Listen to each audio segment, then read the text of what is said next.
Good morning, students. We have already discussed about nutrition in plant, modes of nutrition, autotrophic nutrition and heterotrophic nutrition in detail. Today we will discuss about how are nutrients replenished in the soil. तो इसके कुछ method हैं, process है जिनके द्वारा nutrients soil में रिप्लेनाइज होते हैं.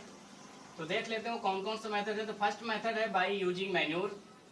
अगर हम सॉइल में मैन्योर जिसे खाद बोलते हैं आप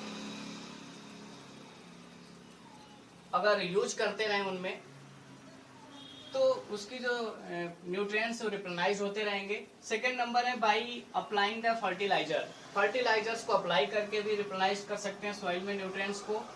सेकंड है बाय क्रॉप रोटेशन मेथड.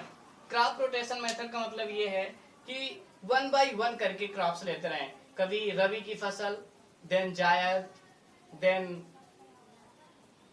खरीफ, इस तरह करके नहीं कि कभी दलहनी क्रॉप्स, कभी राइस जिसे धान कहते हैं. इस तरह से मतलब बदल बदल के अगर क्रॉप्स लेते रहें तो उसको हम बोलते हैं क्रॉप रोटेशन मेथड. इस तरह से भी सॉइल में जो न्यूट्रिएंट्स हैं वो आपके कंटिन्यू होते रहते हैं, रिप्लेनाइज होते रहते हैं. फोर्थ नंबर आपका बाय ग्रोइंग लिग्यूमिनस क्रॉप्स.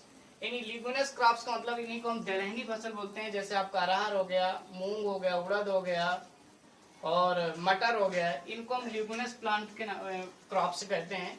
इनमें क्या होता है कि इनकी जो रूट्स होती हैं, रूट्स में इनके ढेर सारे राइजो बैक्टीरिया, ब्लू ग्रीन एल्गी, इस तरह की जो चीजें होती हैं उनमें दोनों का सिम्बायोसिस होता है. इनमें प्लांट्स को नाइट्रेट मिलता रहता है और वो उनसे अपना भोजन लेते रहते हैं. तो लिग्यूमिनस क्रॉप्स का मतलब दलहनी फसलों को ग्रोइंग करके ये फिगर बना है. इसके द्वारा हम समझ सकते हैं कि ये सॉइल में कैसे रिप्लेनाइज होता है. तो ये सॉइल मिनरल्स, ये मान लीजिए प्रोड्यूसर हैं.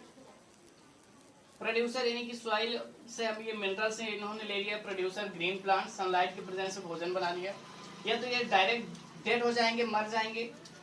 जैसे ये डेड होते हैं तो इनमें क्या होता है, डिकम्पोजर या बैक्टीरिया इनको डेड करके नाइट्रेट में चेंज कर देंगे.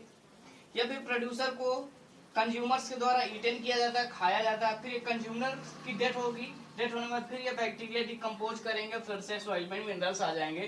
तो ये साइकिल इसकी चलती रहती है. इस प्रकार से सॉइल में न्यूट्रिएंट्स मेंटेन्ड बने रहते हैं. फिर से देख लेते हैं, सॉइल से हमने साल्ट एंड मिनरल्स प्रोड्यूसर ने लिया. प्रोड्यूसर की डायरेक्ट डेथ हो गई, डिकम्पोजर ने इनको सिंपलेस्ट कंपाउंड में ब्रेक डाउन कर दिया और न्यूट्रिएंट्स सॉइल में चले गए. नेक्स्ट प्रोसेस ये है कि ये तो प्रोड्यूसर को कंज्यूमर्स के द्वारा ईटन किया गया, खाया गया. खाने के बाद फिर इनकी डेथ हुई. डेथ होने के बाद फिर से वही प्रोसीजर आ गया, बैक्टीरिया ने डिकम्पोज किया सिंपल सब्सटेंसेज में, फिर सॉइल न्यूट्रिएंट्स मिल गया, फिर ये इनसे लेगी. ये साइकिल इसी तरह चलती रहती है. तो ये रहा आज का टॉपिक कि how are nutrients replenished in the soil. तो फर्स्ट है by using the manure. Number second by applying fertiliser. Number third by crop rotation method and by growing leguminous crops. तो ये आपका न्यूट्रिशन इन प्लांट्स का last topic था. तो आज से चैप्टर कंप्लीट होता है nutrition in plants. Thank you.